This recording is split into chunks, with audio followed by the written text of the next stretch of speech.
Hello, my name is Sarah. Welcome to the It is a Sarah podcast. Today it is Thursday, May 23, 2024, and this is episode... No, I don't count episode numbers anymore. Okay, I will explain in a minute. I love to knit, I love to crochet, and I love to talk, so that's the perfect combination for making this podcast. I'm coming to you from the Netherlands, so excuse my Dutchy English. Since this week, I am playing with making daily episodes during the week, so that's the reason why I quit counting episode numbers, because it would be the numbers would be so high when I will do this for a longer time. I have no idea how long I will do this, but I am really having fun right now. I think I can give you a better look into my crafting life with those daily episodes. So we shall see. It is time consuming, but it is also very, very much fun, so that's okay. My day started today as usually with a walk. I had actually 2 walks planned. That was not really a conscious decision. It just happened. I started walking with a friend, and later I walked with the toddler of another friend.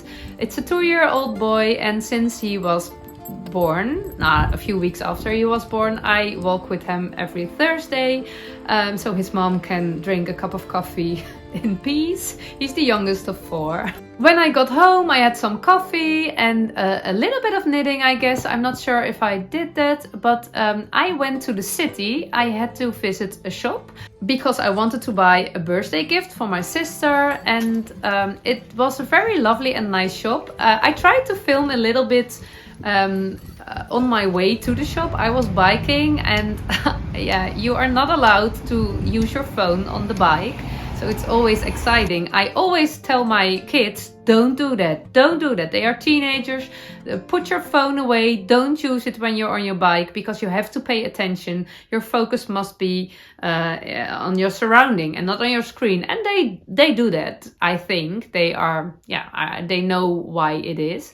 So I hope they will never watch my episodes, because they they would blame me, and then they would be right. But I did try to film a little bit, because it is always quite interesting to see the surrounding from people living in other countries, and it was quite fun. I realized I live in quite a green country. We have a lot of a city in quite a green town. We have a lot of trees around us, so that's really nice.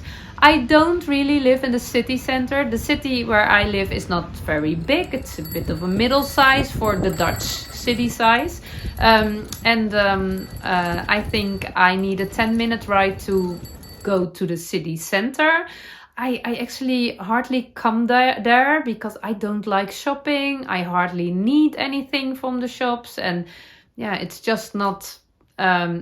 I don't visit the city center quite often. But this little shop is in the city center a little bit, and I really want to bring you with me. It has nothing to do with knitting or crochet. They don't have yarn, but it's such a lovely store with all the salty stone lamps, and they have a lot of gemstones and essential oils and a lot of nice books and card decks, and it's quite a spiritual shop, and I love being there, so I filmed a little bit for you.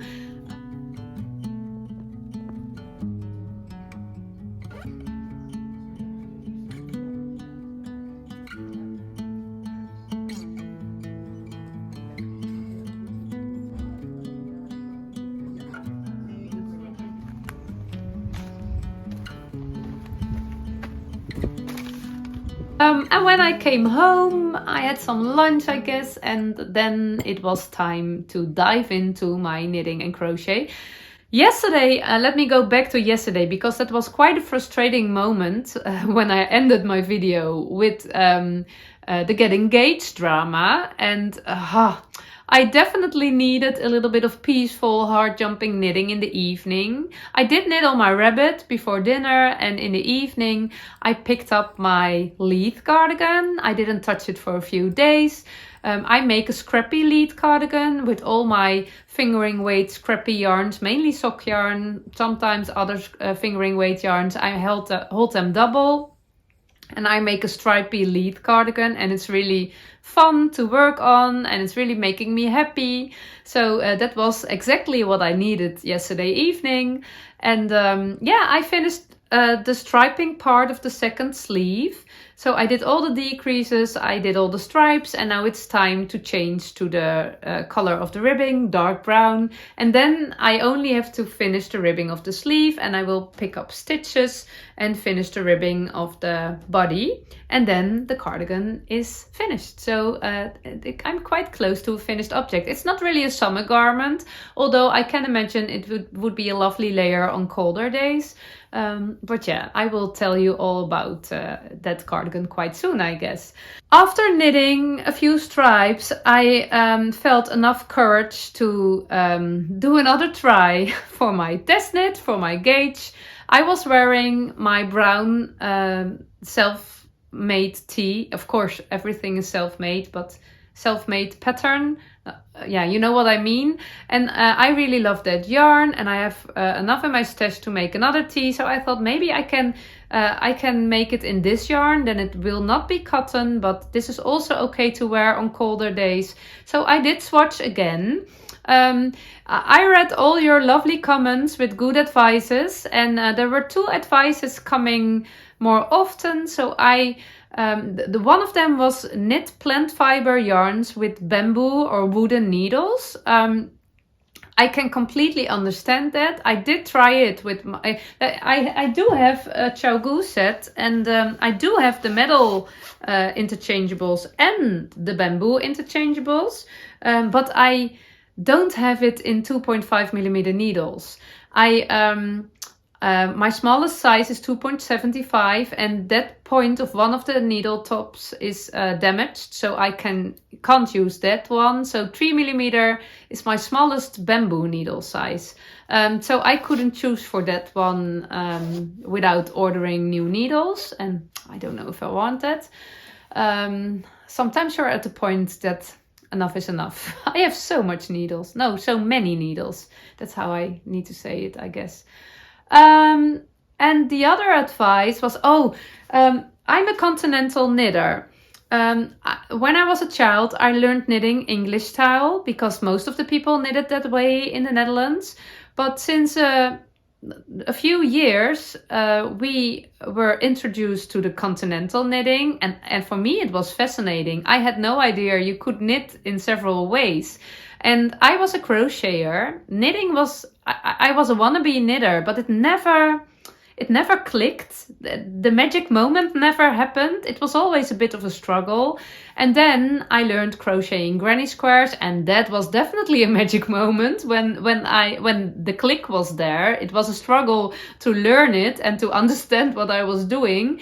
But when that once happened, oh my gosh, my love for granny squares is big. When I discovered continental knitting, I realized continental knitting is quite close to crocheting because you have your yarn at the left and the movement of your hand. It's quite close, and somehow that way clicked with me also, because crocheting was really feeling natural for me. So also continental knitting was really feeling natural for me.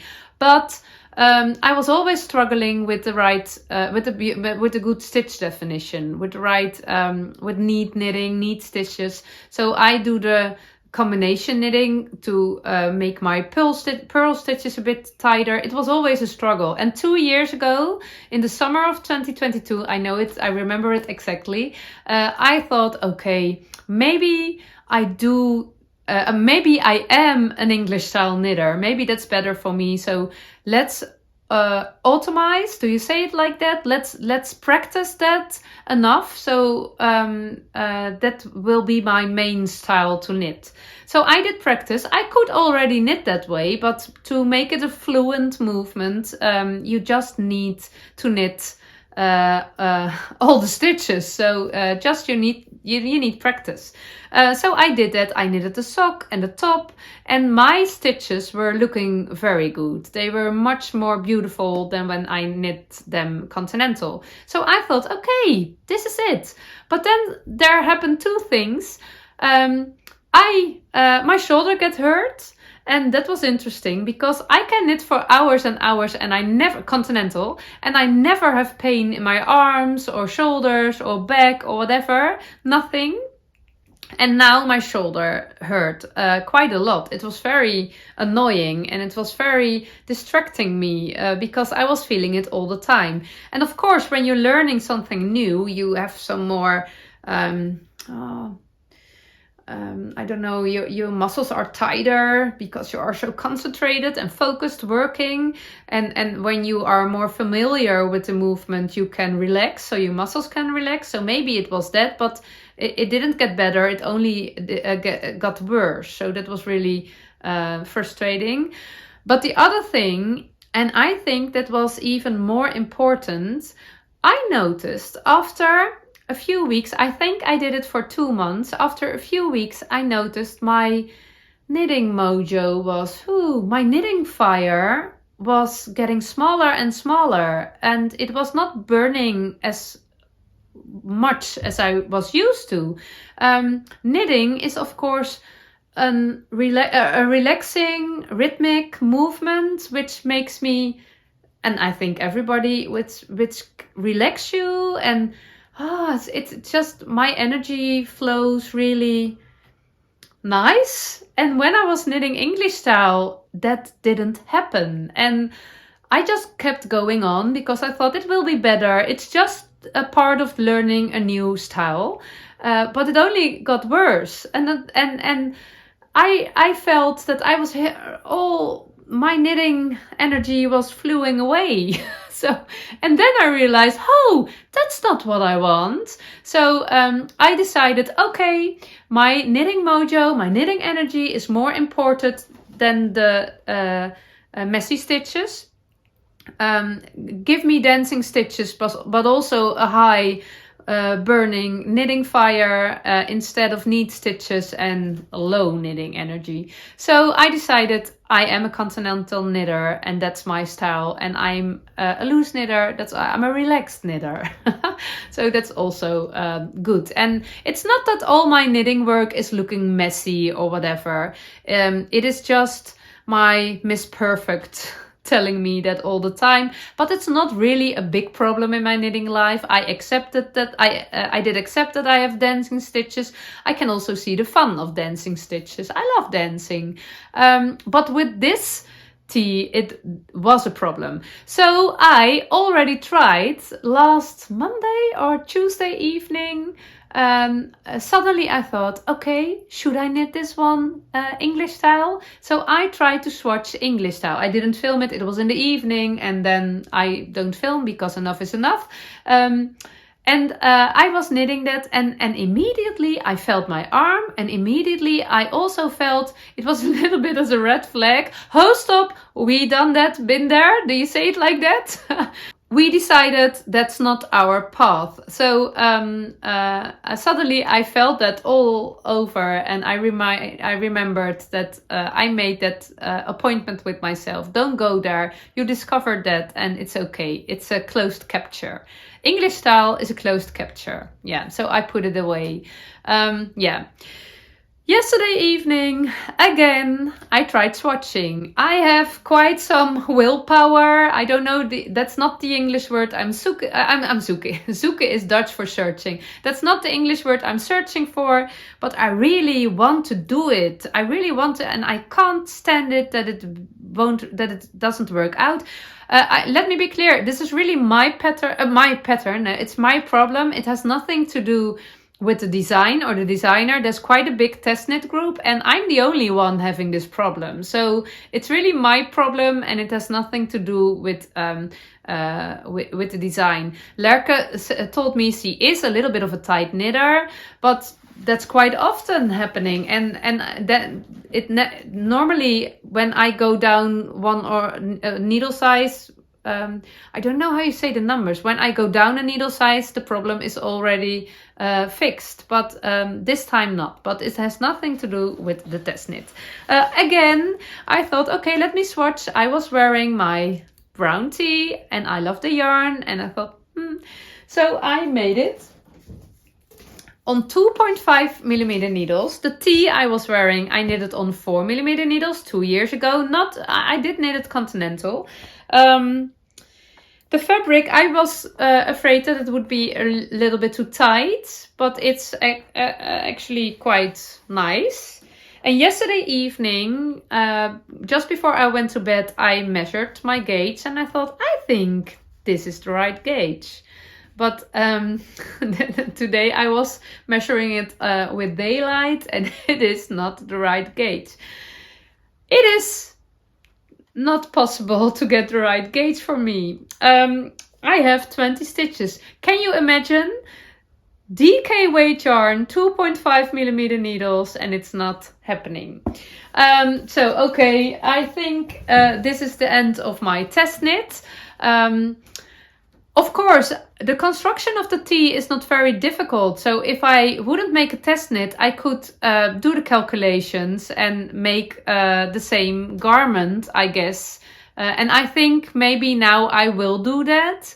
But then I can't do the test knit. I can't give the right feedback because my measurements will make no sense. I will give it a rest this weekend, and next week I hope I have enough courage to try again, but then with my own calculations, and then maybe I can use the Fonty Bohème and I can make that nice tea, but then in a way that it will work out for me. It is quite an adventure, and I don't know why this is happening. That's always interesting. But I told enough about that.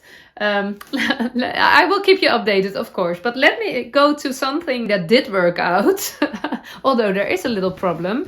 My Senna cardigan.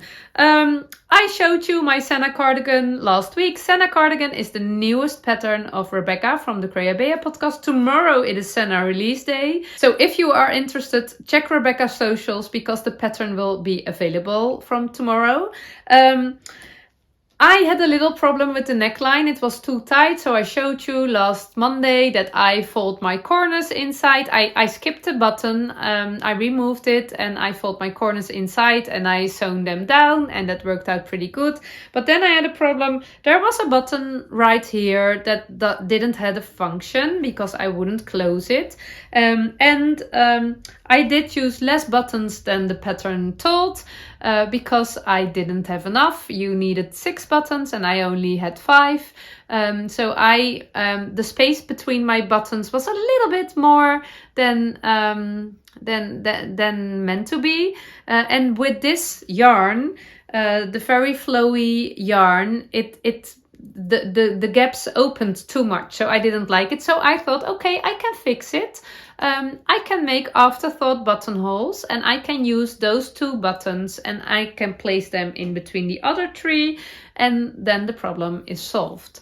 So I never made afterthought buttonholes, but I know that is a thing. So I searched on YouTube and there were a lot of tutorials, and one of the tutorials attract my attention, and that's because of the title. It was actually it was not it had not a lot of views. It was quite new, I guess. I'm not quite sure, but in the title I could read "No Cut Afterthought Buttonholes," and the no cut part really I love that part, because I thought, okay, when you don't have to cut, I don't know, maybe it is always that you don't have to cut with afterthought buttonholes, but when you don't have to cut, the process is reversible. So when you make a mistake or it doesn't have the look you like, you can bring it back to the original state. But when you do cut, that will be a little bit harder. So I like that part. So I watched the tutorial and it was so easy. And so with a crochet hook, you can I will link the tutorial down below. I don't know the name of the maker, I'm sorry, but I will link it down below because it was very nice and very helpful. So I did make 2 afterthought buttonholes, and it was really nice to try that technique once. I even thought, why don't I always use that technique? Because, yeah, I don't think it will work out for bigger buttons. My buttons are 20 millimeter and it worked out pretty good for that. They might be a bit bigger, that also would work out. But really big buttons, that would be a problem, I guess. But it was really nice and fun to do. Yeah, so I am very happy, but there's one problem. I can't find one button. The button that was on top of here, I removed it last Monday. And I'm quite sure, because I filmed that, and I also think I put it on a logical spot, in a logical place. And I have a basket for all my buttons. I keep all my buttons in that basket. It's a basket from the thrift shop, and the buttons, my collection, some are gifted, some I bought myself, some are from the thrift shop too. So that's my button collection, and I don't have buttons anywhere else in the house. And I thought I put the button into that basket, but it is not there. So I thought, okay, what was the logical place then?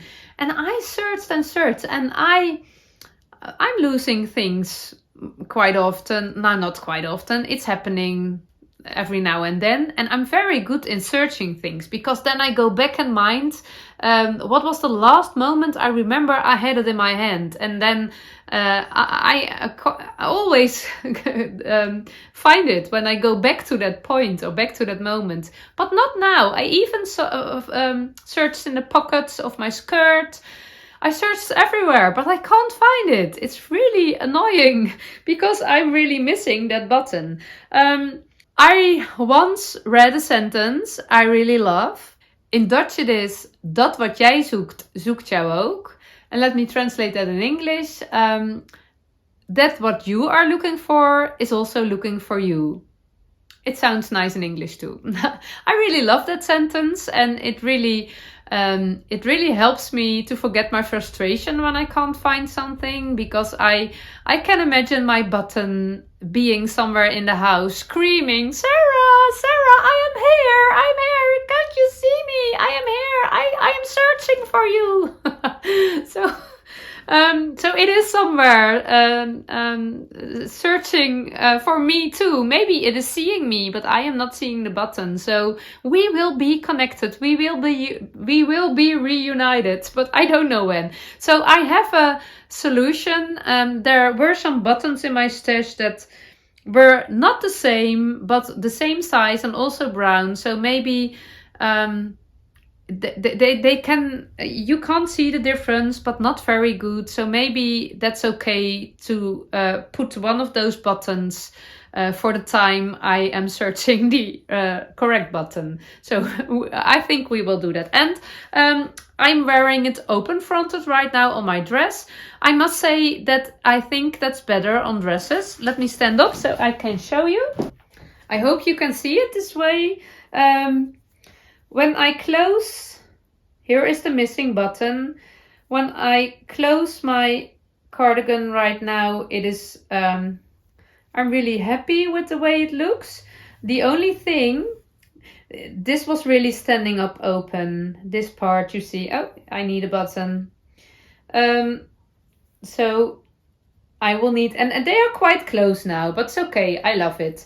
I don't think I would choose to put 5 buttons on such a small length, but it did happen and it's okay. The only thing is when I wear it close, I think it's a little bit too long for on a skirt. No, sorry, for on a dress. On a skirt it's perfect, but my dresses, that would be better when it was a little bit shorter.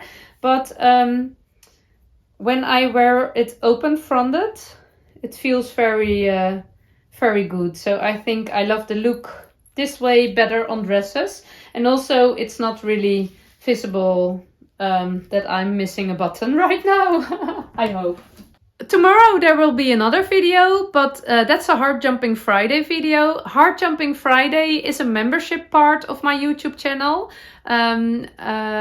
You have to pay for that. You have to be a member.